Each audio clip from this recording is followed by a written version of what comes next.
Hi, I'm Daniel Romero. I'm the VP of Growth and Marketing at Love and Science, and today I'm going to find out if that's the right job for me.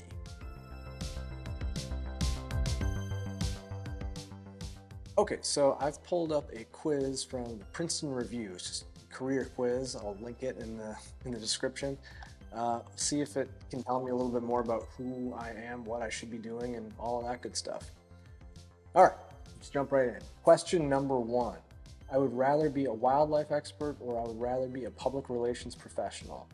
Uh, I just went to a conference in Miami and found that I'm not good at public relations and talking to strangers in general. So I'm going to go with wildlife expert. Number two, I would rather be a company controller or I would rather be a TV news anchor. I like to be in control of things. I guess it depends on the company. I don't think I would love to be a TV news anchor, so I'm going to go controller. Number three, I would rather be a tax lawyer or I would rather be a newspaper editor. Both of those sound terrible to me. I don't really, oh boy, that's a tough one. I would say probably tax lawyer based on income. I might be wrong, maybe newspaper editors make a killing. I would think that you probably have better job security and higher earning potential as tax lawyers, so I'm gonna go that route. Interestingly enough, I actually, before dropping out of college, was an accounting major, so I know a little bit about taxes. Number four, I would rather be an auditor. I would rather be a musician.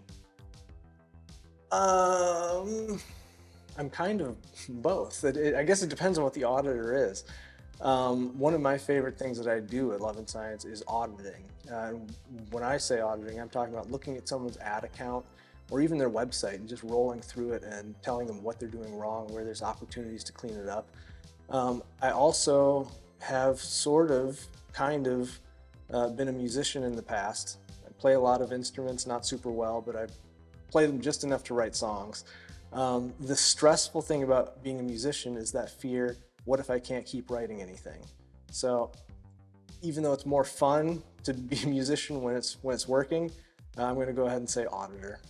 Number five, I would rather be a production manager. I would rather be an advertising manager. Easy, advertising manager. That's what I'm basically doing right now. This is number six. I would rather be an accounting manager. I would rather be a history professor. I'm going to say history professor. I like history. Accounting was okay. I think being a professor sounds like it'd be a lot of fun. The only problem is I would need somebody to give me an honorary degree first so that I could qualify. Number seven, I would rather be a bookkeeper. I would rather be an electrician. This is another area where I've got a little bit of expertise in both. I've been a bookkeeper before and I've kind of hated it. It's okay. I've never professionally acted as an electrician, but I've done a lot of electrical work on a lot of my houses. And I think it's more fun. I think it's more interesting. I'm going to go with electrician. Number eight, I would rather be a writer or I would rather be an elected official. I was elected as the president of my HOA and it's not fun at all. I kind of enjoy writing. I write. I like writing. I'm going to go with writer. Number nine, I would rather be a clerical worker. I would rather be a carpenter. Clerical worker sounds terrible to me. I like working with tools. I like working with wood. I'm going to go with carpenter. Number 10, I would rather be a payroll manager. I would rather be a manager of engineering. Payroll manager sounds like hell. No offense to anybody who's doing that role out there. I think I would rather be a manager of engineering. That doesn't sound super fun either, but you know, I don't know. Sounds a little more interesting. Number 11, I'd rather be an audit manager. I'd rather be a safety manager. Definitely an audit manager. I'm not great with safety. A few years back, I painted my house and my ladder wasn't long enough, so I put it on top of a scaffold and it still wasn't long enough. So I put the scaffold on my truck and then put the ladder on top of the scaffold, and it was just hanging on to like the windowsills with my fingertips trying to keep from falling while painting. So not great in the safety world. Number 12, I would rather be an artist. I would rather be a salesperson. Uh, I, I, I don't want to be like a car salesman or something like that, or like in a store selling you furniture or something like that. But I like sales. That's part of why I'm in advertising in the first place. I like to sell things to people. And I think that to be a good salesperson, you kind of need to be an artist on some level.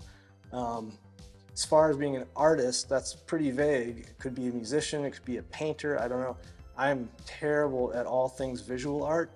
If I was an awesome artist, if I could just paint whatever I felt like and it would be cool looking, then I would rather be an artist.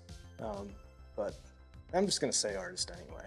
All right, number 13, I'm usually patient when I have to wait on an appointment, or I get restless when I have to wait on an appointment. If I'm waiting, and like if I'm gonna get places on time, I'm very punctual. If I get there and my appointment's at 2 o'clock and it's 2:15, I'm gonna start getting restless because what's the point in giving me a time slot if you're not gonna honor it? Number 14, it's easy to laugh at one's little social errors or faux pas. It's hard to laugh at one's little social errors or faux pas. That's a tricky one. If it's my own, it's a little bit harder to laugh at. If it's somebody else's, that's the easiest thing in the world to laugh at. I'm going to laugh at that all day long. So I'm going to go ahead and say easy to laugh at one's little social errors. Number 15, it's wise to make it known if someone is doing something that bothers you, or it's wise to remain silent if someone is doing something that bothers you. Sometimes when someone's annoying you, they're doing it on purpose, and if you let them know that it's working, then you lose all the power. So I kind of don't want to say that one, but at the same time, if someone's being really obnoxious and they don't realize it and you can't deal with it, you might want to say so. I'm going to go with remain silent and just get away from them. Number 16, it's not really okay to argue with others even when you know you're right, versus it's okay to argue with others when you know you're right. Yeah, it's totally okay if you know you're right. Number 17, I like to bargain to get a good price, or I don't like to have to bargain to get a good price. I think everybody would naturally like to just get the best price without any thought. With that said, I do like to bargain for price. That's one of my favorite things in the world.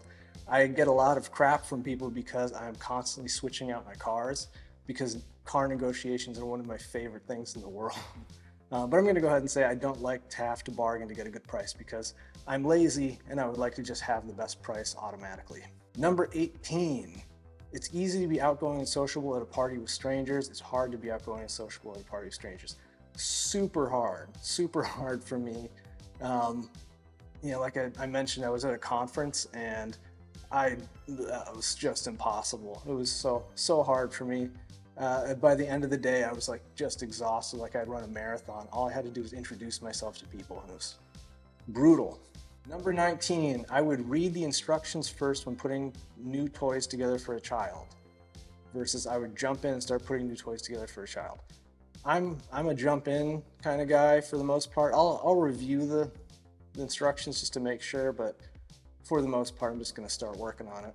Number 20, it's usually best to be pleasant and let others decide if your ideas are worth accepting, versus it's usually best to be forceful and sell your ideas to others. It depends. If people are complete blockheads and don't realize how awesome your idea is, then it's worthwhile to be forceful and sell them on the idea. I'd say start with pleasant, and then if they're being stupid about it, then go to forceful. So I'm gonna default to it's usually best to be pleasant. 21. I usually like to work cautiously versus I usually like to work fast.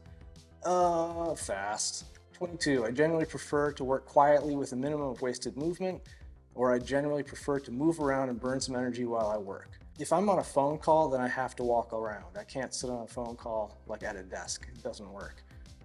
I'm going to say generally though, quietly with a minimum of wasted movement. 23, I don't like to have to persuade others to accept my ideas when there's a strong, forceful opinion or argument from others.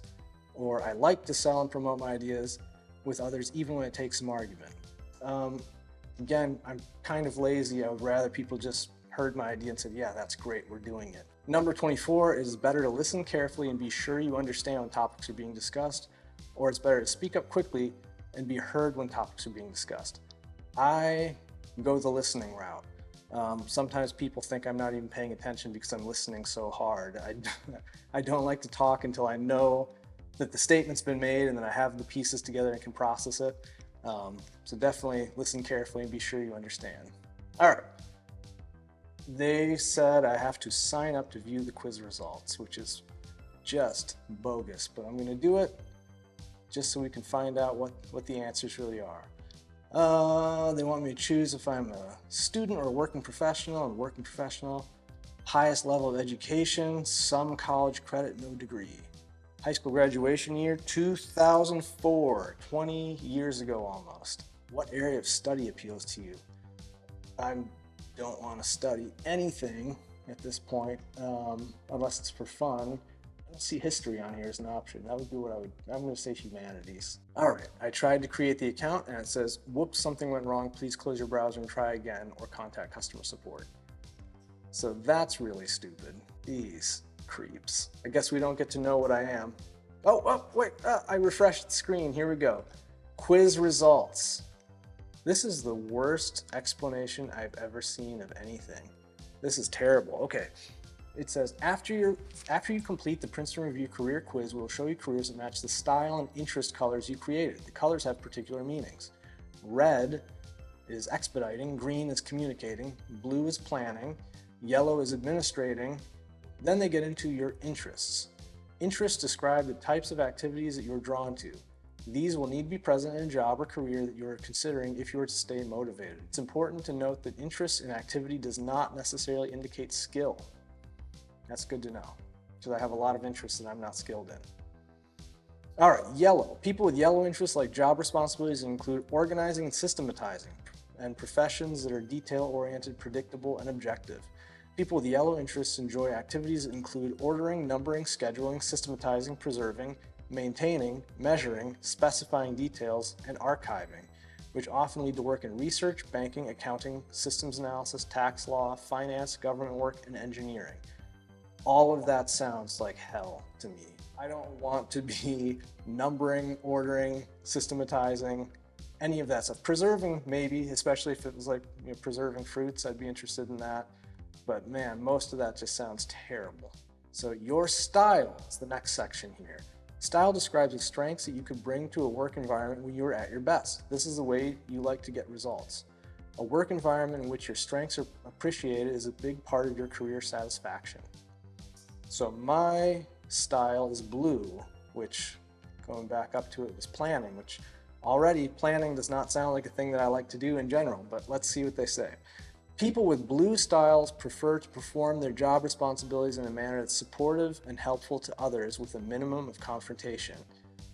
They prefer to work where they have time to think things through before acting. People with blue style tend to be insightful, reflective, selectively sociable, creative, thoughtful, emotional, imaginative, and sensitive. Usually they thrive in cutting-edge, informally paced, future-oriented environments. You'll want to choose a work environment or career path in which your style is welcomed and produces results. That sounds a little bit better to me, definitely better than that whole yellow administrating thing. I think I'm reflective, I'm sort of creative, I try to be thoughtful. Emotional, I don't know if that one really fits super well. Imaginative, I think works. Sensitive, I don't know if that fits really well either. I'm not always the most sensitive to other people, trying to get better at it. All right, so let's get into the recommended careers. So they're saying yellow, people with yellow interests, which again, I think that was administrating. They are good at being accountant, auditor, actuary, don't want to do that. Astronomer, that seems kind of interesting. Bookkeeper, don't really want to do that. Court reporter, no, absolutely not. Dental lab technician, could not imagine anything worse than having to touch someone's mouth. Economist, that's interesting. Financial aid officer, not really that interesting. Financial analyst, I could see doing that. Healthcare administrator, don't want to do that. Office manager, don't want to do that. Sommelier, I'm not a big fan of wine. Almost all of it just tastes like butter to me. It's kind of gross. Surveyor, no. Corporate lawyer, no. Business evaluator, that I could like. Financial planner, no, I'm not really interested in that. Internet technologies manager, maybe. Geneticist, no. Hospital administrator, no. Quality assurance engineer, no. Research technician, maybe. Small business owner, yeah, I could do that. Venture capitalist, I would like to do that. I don't have enough capital, but that would be pretty cool. Auditor, yeah, that could work. Consultant, yes. Food service manager, absolutely not. That's right up there with dental lab technician. I don't want to touch someone's mouth, and I don't want to touch anybody's food. So overall, these don't seem like great jobs, and my current job is not really represented here. So either this quiz sucks or I'm in the wrong line of work. But based on the suggestions they gave and my guttural reaction to them, I I don't think that this quiz was really worth it. So I don't know. If you're looking for help figuring out your career, maybe try a different quiz. Sorry.